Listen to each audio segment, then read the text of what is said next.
tal? Pues ya estamos iniciando el mes y terminando el año y por supuesto estamos aquí muy gratamente con el profesor Mario. Mario, ¿cómo estás? Pues muy bien, aquí es efectivamente pues ya en el cierre del año y bueno, pues vamos a darle con todo. Con todo y con un personaje, con una historia, con una trascendencia, con algo tan importante. ¿De quién vamos a hablar hoy, Mario? Bueno, pues uno de los personajes más emblemáticos de la Revolución Mexicana, pero además también de los más de los que más mitos tiene, ¿no? Que es Francisco Villa. Vamos a hablar un poquito de él y sobre todo de un aspecto que a veces los historiadores no le prestan mucha atención y que bueno, vamos a hablar de que Francisco Villa es uno de los primeros actores de México en Hollywood. No me digas eso. Exactamente. Porque también para algunos es considerado un gran cuatrero, un gran asaltante. Para otros es un personaje dirigente del movimiento armado de nuestra revolución. Es una figura enigmática. Pero vamos entrando en materia y vamos comentando sobre la marcha. ¿Te parece, Mario? Me parece muy Porque bien. como ya es una tradición, pues Mario nos trae unas imágenes para complementar un poquito esta historia de los personajes que nos presentan o de los temas de los que hablamos. Vamos a ver algunas imágenes, por favor. ¿Qué tenemos en pantalla, Mario? Bueno, como mencionaba, vamos a hablar de José Doroteo Arango Arámbula.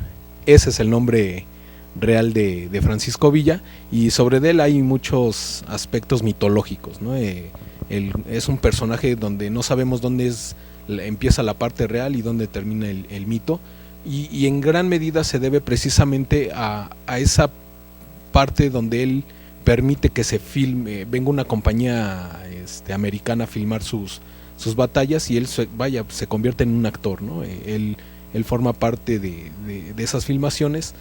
Y bueno, y de ahí empieza un mito que se sigue y hasta la actualidad es uno de los personajes históricos de México que más películas se han rodado acerca de él, ¿no? Esta es una de ellas, ¿verdad? Por ejemplo, exactamente este cartel que dice La cabeza de Pancho Villa y hablamos de películas de corte histórico, hasta de fantasía o de terror, que es el caso de esta, que es La cabeza de Pancho Villa con Luis Aguilar, donde es una historia es un thriller, ¿no? Es como de terror. Y bueno, forma parte de esa mitología alrededor de Pancho Villa, ¿no? Que como sabemos, o para los que no saben, el cuerpo de Pancho Villa allanaron su tumba y le quitaron la cabeza y en la actualidad no se sabe en dónde está esa parte de su cuerpo, ¿no? Ahí está cuando estaba completo. Exactamente. Bueno, yo escuché que alguna vez se lo llevaban precisamente a partir de esos estudios que se hacían en Estados Unidos para determinar, se creía que nosotros teníamos una razón de ser por la amplitud de nuestro cráneo. Y entonces dijeron, bueno, vamos a ver estas personalidades, por qué se destacaron y parece ser que en alguna universidad hicieron estudios alrededor de su cabeza. Sí, bueno, a principios del siglo estaba muy de moda precisamente el análisis de la forma del cráneo, el tamaño, para determinar si podía ser un criminal, si podía ser una persona de bien. Entonces forma parte de ese mito, ¿no? El parte de que se haya perdido la cabeza. Unos dicen que fue venganza del gobierno de los Estados Unidos, otro que fue para hacerle estudios al cráneo. Bueno, la realidad es que hasta el día de hoy no se sabe dónde esté el cráneo de Francisco Villa, ¿no? Vamos a ver otra imagen, por favor. Bueno, ¿qué tenemos ahí? Bueno, ese es el anuncio de la Mutual Film Corporation. Es la compañía que contrata, bueno, le ofrece al general Francisco Villa una cantidad de dinero para que él deje filmar sus batallas, ¿no? Porque hay que saber que Francisco Villa fue uno de los primeros personajes que se graban y estas grabaciones se daban al principio de las películas como pequeños noticiarios y la figura de Francisco Villa empieza a ser conocida mucho en Estados Unidos, se les hace muy interesante, lo buscan, esta compañía, la Mutual, le ofrecen $25,000 para que se deje filmar. Él los acepta porque pues obviamente necesitaba dinero para mantener a sus tropas, mantener el movimiento armado en el norte del país. Entonces él lo acepta. Obviamente ese anuncio pues, era el que se ponía en los teatros, en los cines para exhibir estas películas, ¿no? Y el nombre de Francisco Villa empieza a ser muy conocido. De hecho, en Estados Unidos yo creo que es uno de los personajes más conocidos de México, ¿no? Francisco Villa. Y fíjate que ahora que lo mencionas, también alguna vez escuché que una de las memorables batallas, que es la batalla que se libró en Zacatecas, pues no pudo ser filmada por cuestiones ambientales, climáticas, ¿no? Así es. Pero hubiera quedado plasmada. Sí, de hecho, algunas de estas batallas, la de Ojinaga, la de Torreón, dentro del contrato que él tiene que firmar es le ponen como condición que no pelee de noche, porque las cámaras de aquel entonces han de saber que no podían grabar de noche porque no tenían la luz suficiente. Entonces le ponen un horario donde hubiera luz. Entonces, en el caso, de hecho, por ejemplo, en la de Torreón, me parece, él tiene que atacar de noche, se disculpa con los de la Mutual, porque están enojados porque no los pudieron filmar. Dice, no hay problema, recreamos la batalla, y por ahí hay muchas escenas de recreación, porque en la práctica, pues entre el polvo, el movimiento, no se podían filmar y no salían muy claras. De hecho, por ahorita más adelante vamos a ver alguna foto muy emblemática de Pancho Villa, él cabalgando su caballo. Les hacía las bromas a los camarógrafos que pasaba muy veloz frente a las cámaras y levantaba mucho polvo y no dejaba filmar las escenas, entonces había que estar repitiendo, ¿no? De hecho, es muy notorio, por ejemplo, hace rato veíamos una foto donde sale Villa, pues como un ranchero mexicano del norte, que esa era la forma en la que él vestía. Sus tropas pues no usaban uniforme, era gente del campo. Entonces, para darle un poquito más de dramatismo y orden a la filmación, les dieron uniformes del ejército filipino. Y a Francisco Villa, las escenas que nosotros conocemos de él, donde él sale uniformado con un kepi, hasta con el gorro el Zarakov, que parece como campana, claro. Se lo da a la Mutual para darle hacerle una imagen al general Villa, ¿no? Que se fuera impresionante frente al público, porque hay que tener en cuenta que era una filmación de Hollywood, claro, ¿no? Entonces había que poner a tono al actor, ¿no? No un simple documental, ¿verdad? Exactamente. Perfecto. La que sigue, por favor. Ahora sí que tenemos. Bueno, ahí vemos otro anuncio y vemos que la Mutual Movie está grabando la guerra en México con el general Villa, que ahí lo ponen como un rebelde armado. Y bueno, era la forma dramática de ofrecer el producto en Estados Unidos, y fue todo un éxito, ¿no? La primera película que graba Francisco Villa, el primer filme precisamente se llama así, La vida de Francisco Villa, donde hay una parte actuada y otra parte documental, que son las escenas reales. El primer actor que lo encarna a Francisco Villa es Raúl Walsh, que posteriormente se vuelve director también. Y bueno, ahí vemos ya un poquito más uniformado a Francisco Villa con sus carrilleras, ya con un uniforme militar. Y una toma casual, ¿no? Exactamente, exactamente. Vemos ahí está posando frente a la cámara, y eso también lo aprovecha él como propaganda. Villa sabe que hacerse amigo del gobierno de los norteamericanos pues le va a generar el tener recursos para la guerra, ¿no? Entonces, claro, de ahí que la división del norte va a tener grandes recursos para financiar su movimiento, ¿no? Y obviamente pues el apoyo del gobierno de los Estados Unidos, que en un principio, de hecho vemos en las primeras películas que se graban, lo ensalzan como alguien que podría llegar a la presidencia de México, porque además era alguien conveniente al gobierno de los Estados Unidos. Posteriormente cae de su gracia, dentro de las múltiples causas, una invasión a un pueblo en Columbus, porque el gobierno de Estados Unidos apoyaba a Venustiano Carranza. Él para provocar una invasión invade este pueblo. Ahorita vamos a ver algunas imágenes, y bueno, su imagen pasa de ser un héroe a ser un villano, ¿no? Claro, que es como lo ubican ahora en Estados Unidos, como un bandido, asesino, cruel.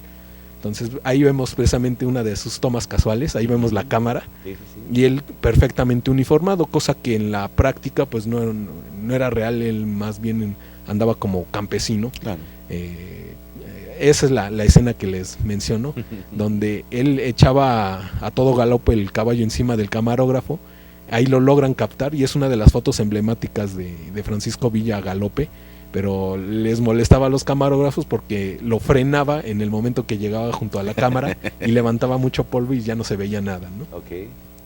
Ahí vemos alguna otra de las múltiples, porque además hay películas de Francisco Villa en México, que sería algo normal, es un personaje importante en nuestra historia, pero también en otros países, sobre todo en Estados Unidos, ¿no? Esta también es mexicana, con Los Dorados de Villa, otra parte del mito que era parte de su grupo armado, algo así como su guardia importante, los famosos Dorados, ¿no? Ahí vemos la imagen ya de Villa perfectamente uniformado, ya pues más bien ahí sí ya parece general, no un soldado cualquiera, ¿no?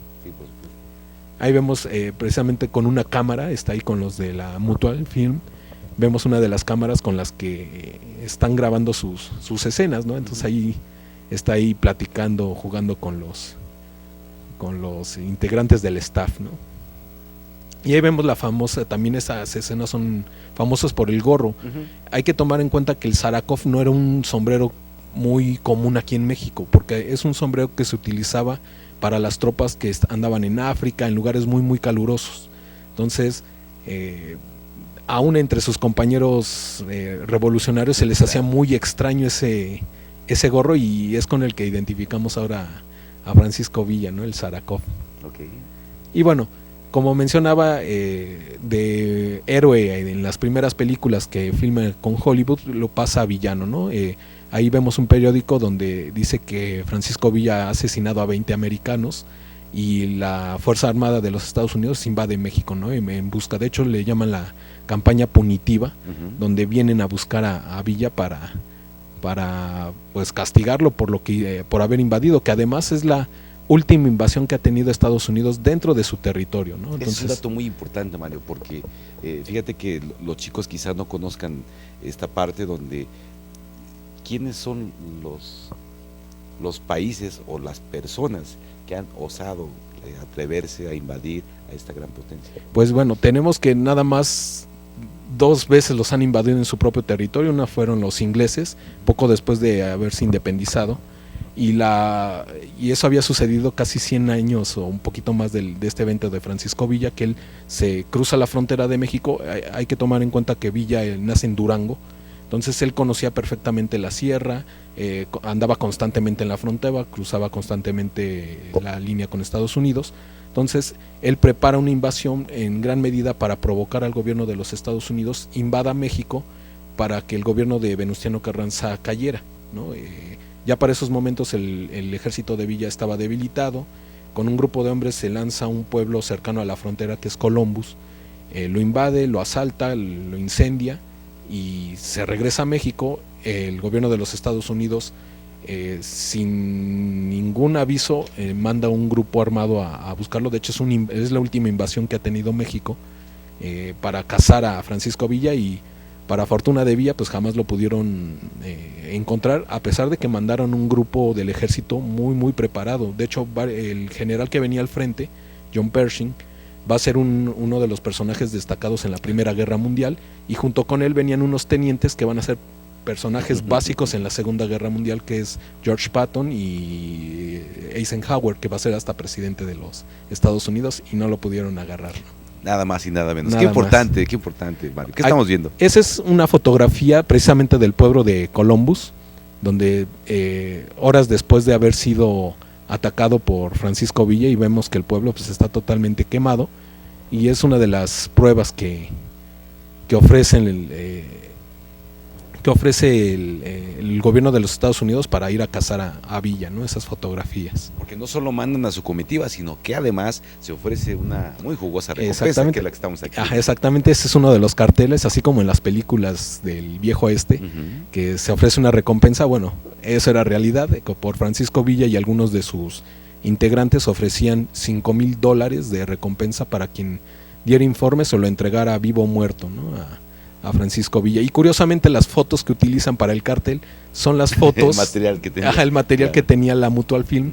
De ahí sacan las fotografías. De hecho ahí vemos otra tomas de un periódico. Ahí vemos a Villa y toda la fuerza expedicionaria que mandan para cazarlo. De hecho, fuerza aérea, vehículos que se estaban probando y que van a ser utilizados en la Primera Guerra Mundial, como estos vehículos ya motorizados. Pero pues bueno, Villa llevaba años conociendo la sierra del norte de México y jamás lo pudieron encontrar, ¿no? Pero es donde está el mito, la anécdota, la leyenda de que se roba la avioneta, se pone el uniforme de los estadounidenses, y va a ser allá una conmoción entre... Sí, es parte de esa mitología sobre Villa. A veces uno no sabe qué parte es real, porque él mismo hace que ese mito se haga más grande. Cuando se filman las películas, le preguntan, pues, bueno, cuál es su historia, y él mencionaba que él vivía en una hacienda, que sus papás eran, de hecho la historia se la componen los guionistas. Le dice que venían de una familia de gente que tenía tierras, a lo mejor no muchas, pero tenía tierras, no era pobre, y que en algún momento unos oficiales del ejército mexicano entran a estas tierras, los roban, violan a la hermana y él en venganza empieza a cazarlos y de ahí llega hasta la presidencia de México, ¿no? Es todo un guión. Claro. Y Villa hace que se enriquezca este mito, ¿no? Por eso a veces no sabemos dónde empieza la parte real o la parte mítica de Villa. Los historiadores se han dado a la tarea de ir descubriendo estos mitos, que es real, que no. Sabemos ahora que Villa venía de una familia pobre, él queda huérfano, huérfano de padre a muy corta edad. Él empieza a trabajar en una hacienda como peón y ya de ahí al parecer tiene un conflicto con el dueño de la hacienda, tiene que salir huyendo, se dedica como cuatrero a robar ganado y ahí empieza una carrera como pues bandido en el norte. Y ya después, cuando empieza la Revolución Mexicana en 1910, Abraham González, que posteriormente va a ser gobernador de Chihuahua, le ofrece que se una al movimiento revolucionario. Él lo acepta, conoce a Francisco I. Madero y se vuelve un gran admirador de Francisco I. Madero. Posteriormente se disgustan con él, ¿no? Okay, ¿Qué estamos viendo, Mario? Bueno, él es el general John Pershing, él es el que encabeza esa expedición punitiva para buscar a Francisco Villa, un integrante muy brillante del ejército de los Estados Unidos, pero pues con todo eso jamás pudo lograr agarrar a Francisco Villa, ¿no? De hecho ahí está en ese periódico que el presidente de los Estados Unidos le ordena al general Pershing que invadiera México, ¿no?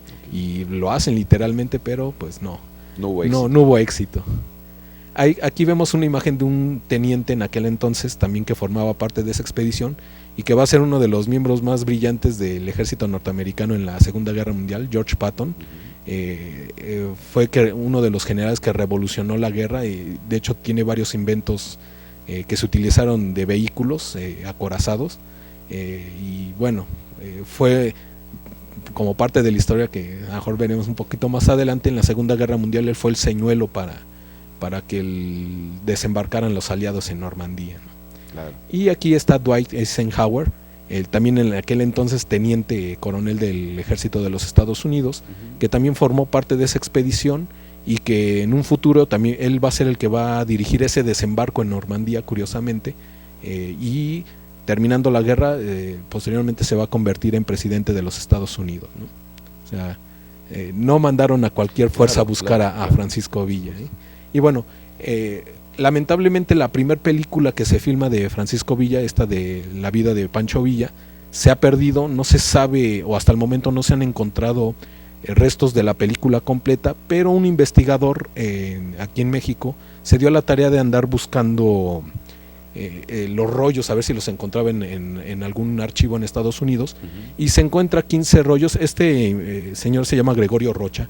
En la biblioteca del Congreso de los Estados Unidos se encuentra 15 rollos de las películas que filmó la Mutual y hizo un documental que es que se llama Los rollos perdidos de Pancho Villa, que habla precisamente son imágenes de la expedición punitiva del general Pershing para buscarlo, ¿no? Forma parte de esas grabaciones que se encontraban perdidas y esperamos que en algún futuro, en algún archivo por ahí escondido, se encuentre esta película de Pancho Villa, ¿no? Ojalá.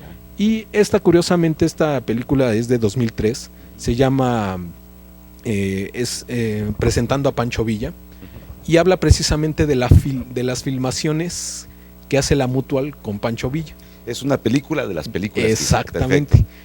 Como vemos ahí, el actor principal es Antonio Banderas, encarnando a Francisco Villa, y habla precisamente de todo lo que tiene que vivir el director de la Mutual Film con Pancho Villa durante las batallas, ¿no? Y suena muy interesante. Ajá, es una película muy, muy interesante.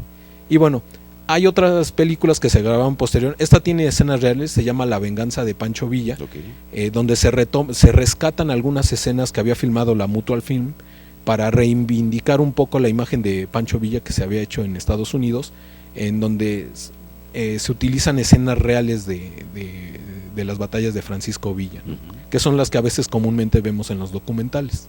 Aquí vemos otro ejemplo de distintas películas sobre la vida de Francisco Villa, y de ahí es que se alimenta el mito, ¿no? Porque dentro de los guiones pues le exageraban unas cosas, omitían notas, entonces por eso es que hay tantos mitos alrededor de la vida de Francisco Villa. Y uno de los personajes que le dio vida a uno de los actores que le dio vida a este personaje es precisamente Pedro Armendáriz. Exactamente, sí, yo creo que de los que mejor lo ha interpretado, Pedro Armendáriz, gran actor de la época del cine de oro mexicano, y que curiosamente también va a triunfar después en Hollywood, ¿no? Así es.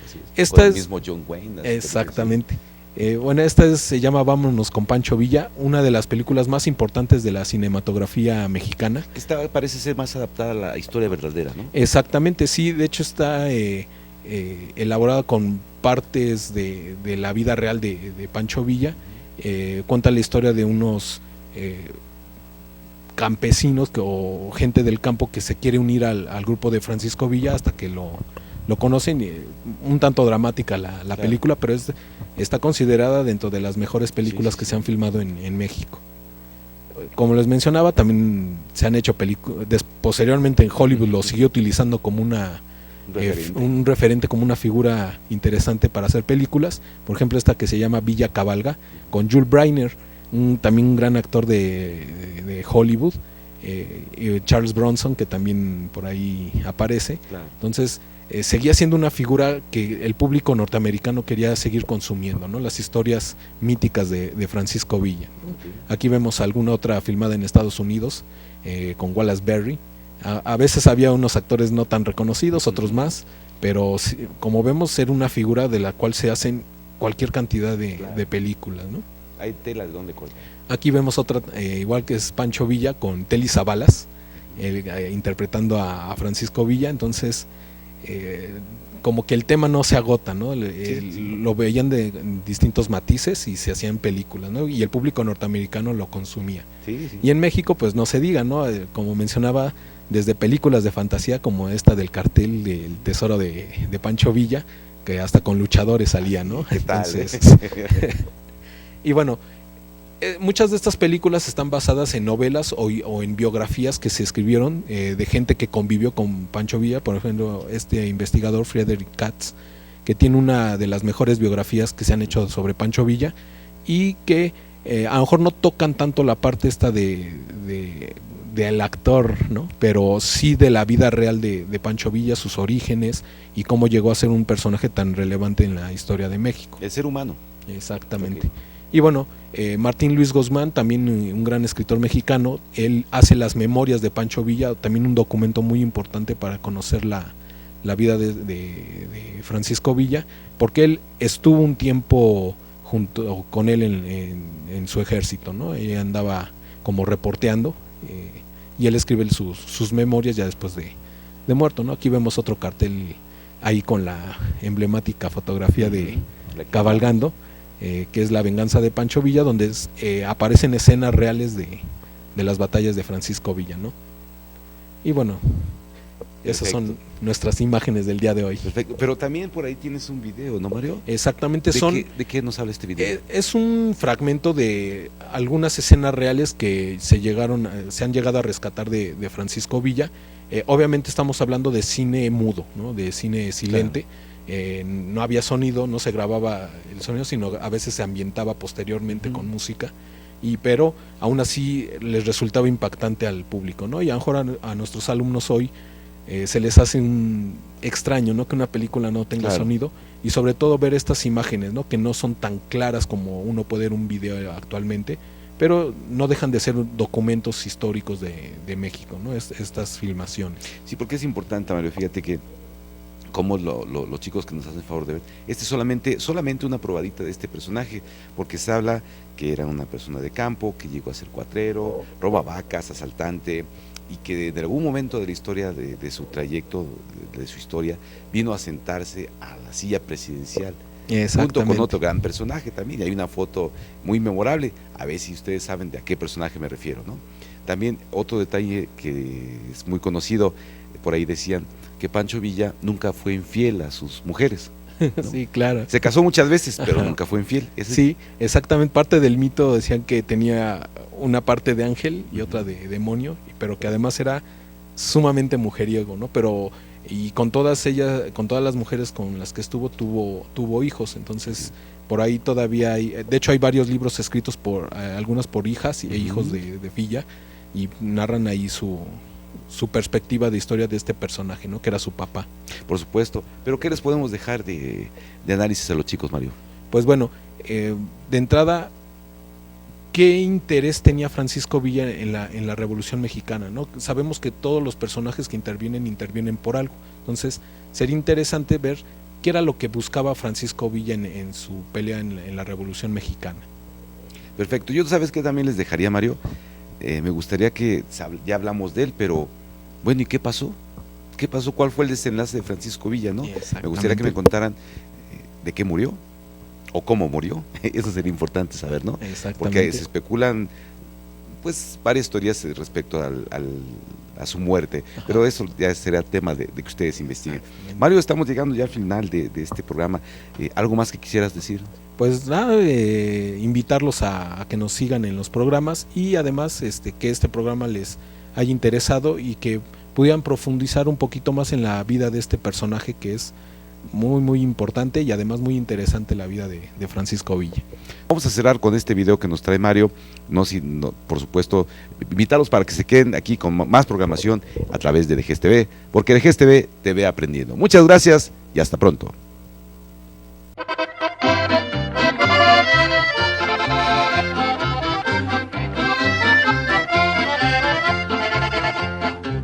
Hoy nuestro México, febrero 23, los mandó Wilson, 6,000 americanos, 3,000 caballos, 200 aeroplanos, buscando a Villa por todo el país.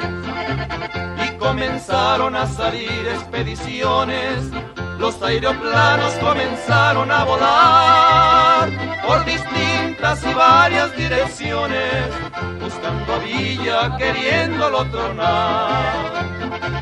Francisco Villa por todos los caminos ponía una tumba diciendo aquí está ya el valiente Pancho Villa, por eso nunca lo podían encontrar.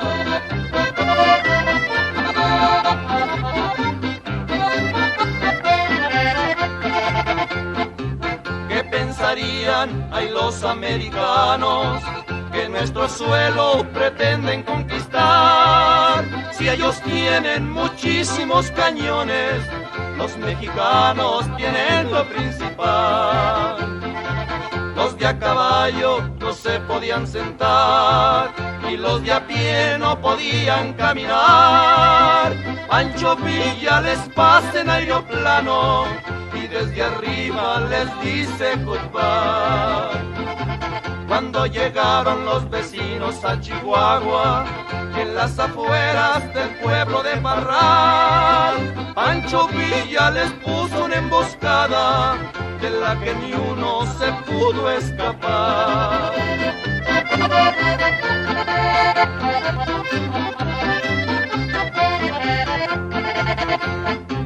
Se los llevaron al desierto de Chihuahua, los encerraron allá en el Carrizal. A los vecinos les puso Pancho Villa la paliza más fenomenal.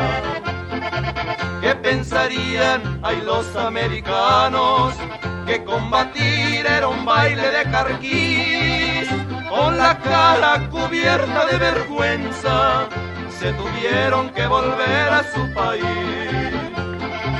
Yo soy nacido en las sierras de Chihuahua, soy el soldado más fiel del batallón. ¡Viva Villa, que vivan sus dorados y que viva la revolución!